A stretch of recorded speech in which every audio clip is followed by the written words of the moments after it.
জয় গুরুদেব, জয় জগৎবন্ধু সুন্দর। বন্ধুরা, আগের দিন আমরা 84 লক্ষ যোনি কি সেই বিষয়ে আমি কিছুটা বলেছিলাম। কিছুটা বলতে এই যে জলচর প্রাণী পর্যন্ত আমি বলেছিলাম। তা এরপরে আরো কি কি হয় কর্মগুণে, কোথায় কোথায় বাস হতে পারে এবং কত বছর, সেই সম্বন্ধে আরো কিছুটা তুলে ধরব। তা কি বলছে,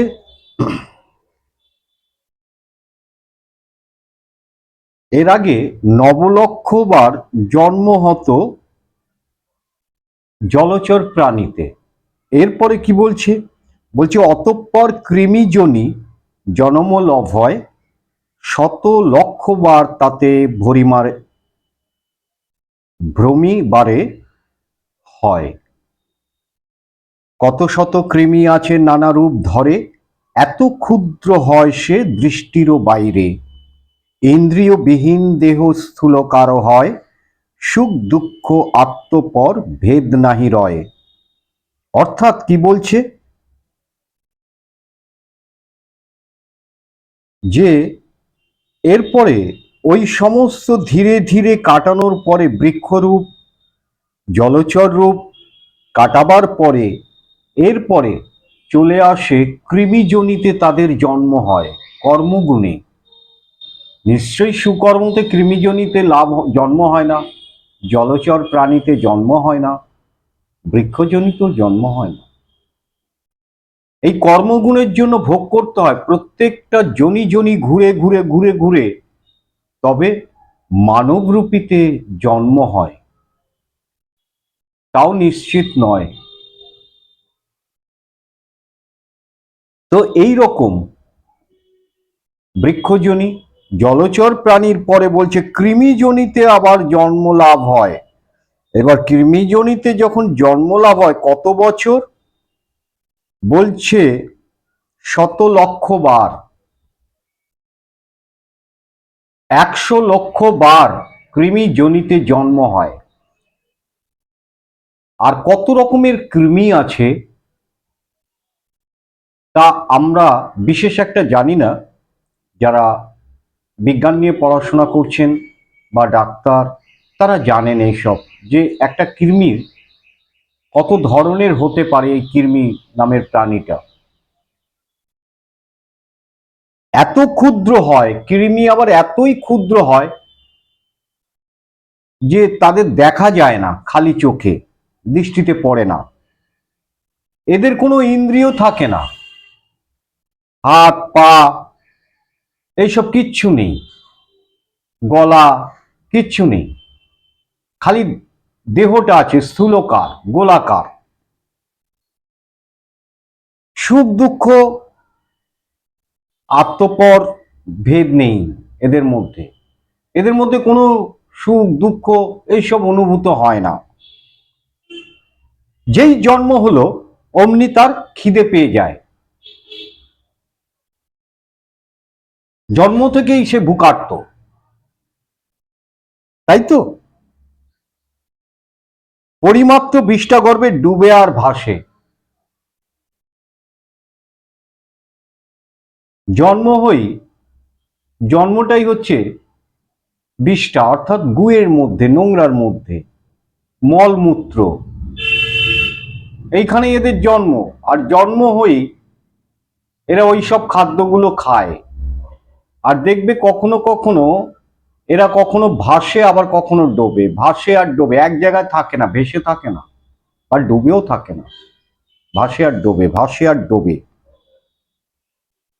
মলমূত্র দুর্গন্ধাদি রয় যেই স্থানে, কৃমির জন্ম হয় জানিও সেখানে। যেখানেই মলমূত্র দুর্গন্ধ পচা, সেখানেই এদের জন্ম হয়, ভালো জায়গায় এদের জন্ম হয় না। কৃমি 10 লক্ষবার ভ্রমিয়া বিশেষে, এইরকম 10 লক্ষবার ঘুরতে থাকে, তাই তো। 11 লক্ষবার পক্ষী জনি শেষে, এরপরে কি হচ্ছে, একাদশ, অর্থাৎ 11 লক্ষ বার পাখি হয়ে জন্মাতে হয়। তাহলে এরপরে গেল, প্রথমে গেল বৃক্ষ, তারপরে জলচর প্রাণী, তারপরে কৃমি, তারপরে এলো পাখি। পক্ষী মানে পাখি। এই পক্ষী হয়ে জন্মাতে হবে কত লক্ষ বার? না, 11 লক্ষ বার এই পাখি হয়ে তোমাকে জন্মাতে হবে, আমাকে জন্মাতে হবে আমাদের কর্মগুণের জন্যে। যদি আমার বা আমাদের ভালো যদি কর্ম করে থাকি তবে একটু রেহাই পাওয়া যায়। আর তার জন্য সকলকেই বলবো প্রভুর নাম করতে। কি নাম? সেই মহানাম, হরে কৃষ্ণ কৃষ্ণ কৃষ্ণ হরে হরে, হরে রাম রাম রাম হরে হরে। অনবরত অনবরত সেই মনের মধ্যে সেই মহানাম গাথা থাকবে, গাথা রেখে দাও। কাজ করো, কথা বলো, কিন্তু অন্তরে তোমার ওই চিন্তাধারা রয়েছে, সেই নাম উচ্চারণ হচ্ছে। পক্ষী জন্মে যেবা ভোগ, শুনো সমাচার, রৌদ্র আর বৃষ্টি ধারা সহে অনিবার। ঘর বাড়ি নাই নিত্য, বৃক্ষ ডালে থাকে, যাহা পায় তাহা খায়, জোকে আর পোকে। গর্ভে ডিম্ব হলে বাসা বাঁধে বৃক্ষ ডালে, কত কষ্ট করি তারা সন্তানের পালে। এই যে পাখিদের কত কষ্ট, গাছের ডালে ডালেই তাদের জীবন কেটে যায়, পোকা মাকড় জোক এই সবগুলো খেয়ে তাদের জীবন কাটাতে হয়। কখনো পাখির ফল, হয়তো কখনো কখনো গাছের ফল হলো, তাও পাওয়া যায় না। সেই সমস্ত গুলো খেয়ে তারা বেঁচে থাকে। ঝড় বৃষ্টি কোনো কিছুই তাদের রেহাই দেয় না, সেই সব কবলে তারা পড়ে। তাদের না আছে বাড়ি, না আছে ঘর, তাদের জীবনটাই হচ্ছে পাখির গাছের ডালের উপরে বাস করা। আর যখন যখন ওদের গর্ভে ডিম আসে তখনই ওরা একটু বাসা বাঁধে। আর কত কষ্ট করে তার সন্তানকে লালন পালন করে, কত দূর থেকে খাবার খুঁজে খুঁজে আনতে হয়, খাবার তাদের তৈরি থাকে না, তারা খুঁজে খুঁজে নিয়ে আসে কত দূর থেকে সন্তানকে খাওয়াবে বলে। নিজে না খাইয়া খাদ্য শাবকে ভুঞ্জায়, উড়িতে পারিলে তারা ফিরিয়া না চায়। কত কষ্ট করে সেই বাচ্চাগুলোকে মানুষ করে, নিজে না খেয়ে বাচ্চাগুলোকে মানুষ করে তোলে। যেই তারা উড়তে শিখে যায় তারা আর তার বাবা মার দিকে ফিরে চায় না, ছেড়ে চলে যায়। এইরকমই নিষ্ঠুর প্রাণী আছে মানুষ, মা বাবাকে কষ্ট দেয়। যে মা বাবা কত কষ্ট করে মানুষ করেছেন, তাকে বৃদ্ধাশ্রমে রেখে আসে, রাস্তায় ছেড়ে আসে, স্টেশনে ছেড়ে আসে, মারধর করে, খেতে দেয় না, বাবা মা কবে মরবে সেই চিন্তাধারা রাখে। নিষ্ঠুর তারা। ঈশ্বর কেন কেউ ক্ষমা করবে না, এই জগতে কেউ তাকে ক্ষমা করবে না। যারা এই ধরনের কর্ম করবে কেউ ক্ষমা করবে না। তাই যতদিন বাবা মা আছেন ততদিন তোমরা সেবা করো, ততদিন সেবা করো। এ সুযোগ আর পাবে না চলে গেলে, শেষ সুযোগ এটাই।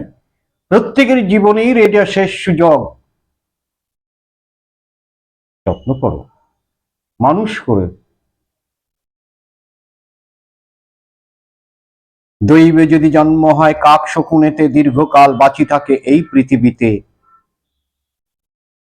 সাধারণ পশু পাখিগুলো বেশি দিন বাঁচে না, কিন্তু যদি ভাগ্য বল হয় তাহলে কাক বা শকুনেতে জন্ম হয়, তারা অন্যান্য পাখির থেকে তারা বেশি দিন বাঁচে।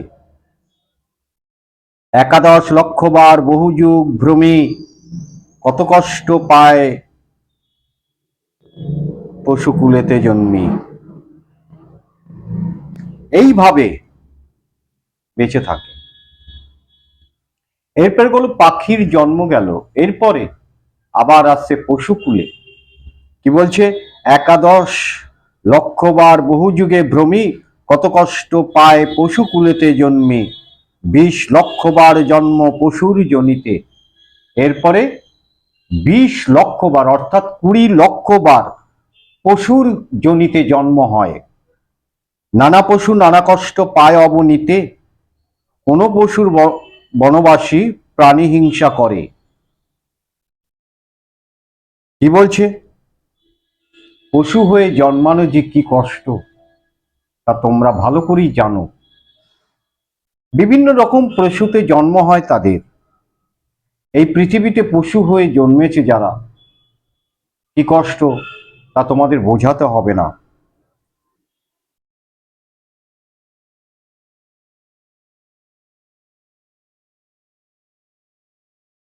পশু হয়ে জন্মানো, কেউ হিংস্র পশুতে জন্মাচ্ছে, কেউ শান্ত পশুতে জন্মাচ্ছে, কিন্তু তাদের একই, পশু হয়ে জন্মে আর এক পশুকে মেরে খাচ্ছে।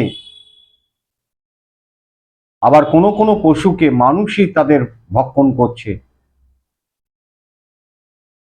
তাদের না আছে বাড়িঘর, না আছে আত্মরক্ষার কিছু। তাদের জলে স্থলে বনে জঙ্গলে সর্বত্রই পশুদের ভয় ডর। কেউ তাদের আদর যত্ন করে না। কত সংগ্রামের সঙ্গে তাদের জীবন অতিবাহিত করতে হয়। বনে বাঘের ভয়, সিংহের ভয়, সাপের ভয়, অন্যান্য পশুর ভয়, তাদের ছিঁড়ে খাবে, তাদের শাবককে খেয়ে নেয়। বাঘ সিংহেরও ভয় থাকে, কখনো কখনো ফাঁদে পড়ে কুমির তাকে ভক্ষণ করে ফেলে, আবার কুমিরকেও বাঘ ছেড়ে দেয় না। এই রকম ভাবে 20 লক্ষ বার পশুতে জন্ম হবে। কেউ কেউ পশু আবার আছে ঘাস তৃণমূল খেয়ে বাঁচে। নিত্য প্রয়োজনে নর পশুরে তাড়ায়, হাল চাষে গাড়ি টানে বোঝাদি টানায়। যত কষ্ট রোগ শোক কিছু নাহি গনি, মলমূত্র মধ্যে বাস দিবস রজনী। আবার মানুষরাও ছাড়ে না তাদেরকে, নিজেদের প্রয়োজনের জন্য পশুর উপরে অত্যাচার করে। দুধ দোয়া হয়ে গেল, আর দুধ দেবে না, তাই সে কি করছে?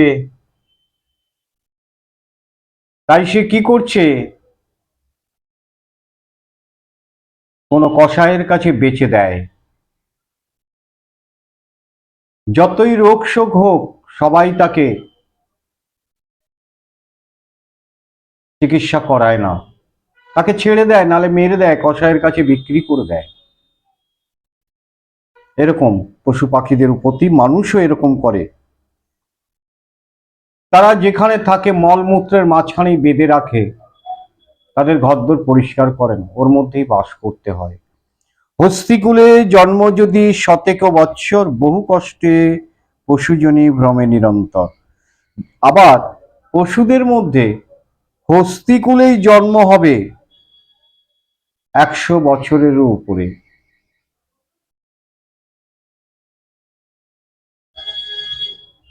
তাহলে বোঝা গেল বহু কষ্টে পশুজনী ভ্রমে নিরন্তর, অবশেষে গোজনিতে জনমল ভয়। উত্তম জনম সেই পশু মধ্যে হয়, গোজনির শেষে আর পশু জন্ম নাই। কি বলছে?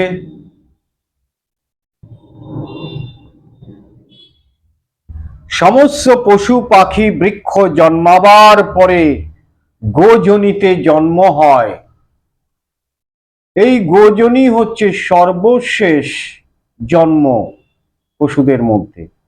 আর জন্ম হবে না, পশু পাখিতে আর জন্ম হবে না, এটাই তার শেষ জন্ম। আজকে এই পর্যন্ত থাক বন্ধুরা। তোমরা অতি অবশ্যই যদি ভালো লেগে থাকে তোমরা কমেন্ট করে জানিও। যদি কোনো জিজ্ঞাসা করার কিছু থাকে কমেন্ট করে জিজ্ঞেস করতে পারো। আর আমার চ্যানেলটাকে তোমরা একটু এগিয়ে নিয়ে চলো, সাবস্ক্রাইব করে লাইক করে দিও।